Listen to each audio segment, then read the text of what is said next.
Since the first deployment of the latest Oreshnik intermediate-range ballistic missile ERB, not much time has passed, yet information about it continues to flow in a steady stream. Today, we'll discuss two important developments: the delivery of these missiles to Belarus and the variability of the warheads for the Oreshnik. Let's begin with the announcement that our ERBs will be sent to Belarus at the end of 2025, a fact the president disclosed just a few days ago. At first glance, it might seem like a routine event. Missiles were sent, and that's that. However, this event is highly significant and speaks volumes. For example, it reflects Moscow's view of the international situation expected after 2025. In other words, any prospect of détente in the coming years seems unlikely. The second key takeaway is the indication of large-scale production capabilities for this new system. Naturally, the first Oreshnik missiles wouldn't be sent abroad. First, a core stockpile must be established on domestic territory, where it can be maximally protected. This raises questions about the military-industrial complex's production capacity for such toys. Supporting the theory of large-scale production is the near completion of the transition to YARS systems. Given the high degree of unification with this system, Oreshnik is likely being produced by the same specialists at the Vakinsk plant. This means the facility transitioned from one product to another, and we have a rough idea of the RS-20 for production rates during the mid-2010s. The plant produced nearly 20 to 25 missiles annually, most of which were part of mobile ground complexes. Theoretically, by the end of 2025, we could see two fully equipped regiments, one of which might be stationed on Allied territory. Having addressed the first topic, let's move on to the second, more intriguing one. One of the key features of the Oreshnik has been revealed. Its power depends on the range. Shorter ranges allow for more warheads to be loaded. The technical specifics of how this was achieved remain undisclosed, but it is likely that the missile is modular, offering various configurations for different payloads. The version used on November 21st is likely the longest range and baseline model. The version bound for Belarus probably has a shorter range, but a significantly more saturated payload after all. Minsk's primary adversary is relatively close.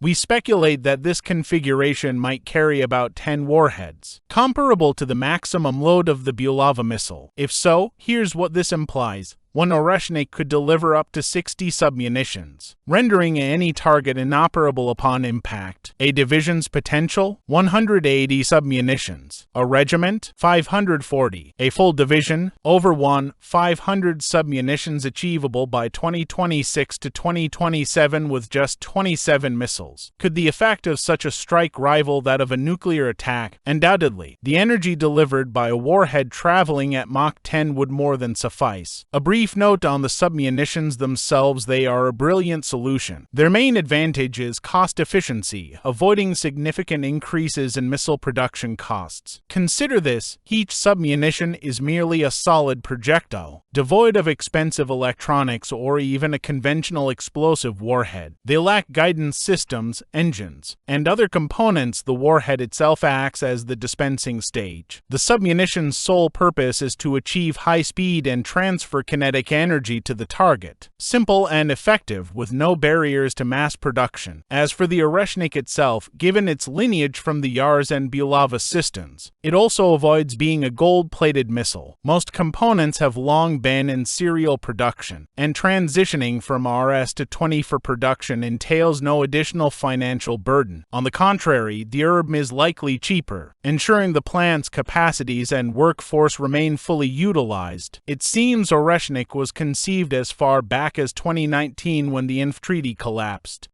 This is, at least, the most balanced and competent response to that event. Naturally, it would be possible to expand the Iskander arsenal by adapting cruise missiles, and this will likely happen. However, achieving a similar effect would be extremely costly and time-consuming with a conventional approach. After all, deploying 500 submunitions across 27 missiles is an enormous feat, which traditional methods could not match efficiently. In conclusion, Oreshnik represents a significant breakthrough in the realm of intermediate-range missiles, and a clear response response to the imminent deployment of American URBs in Europe, expected around 2025. However, there remains an intriguing unanswered question: its hypothetical connection to another project, this time for the Navy, namely the Zmajev. It is entirely possible that by replacing the warhead, a long-range anti-ship ballistic missile could be developed. But that is a topic for another discussion.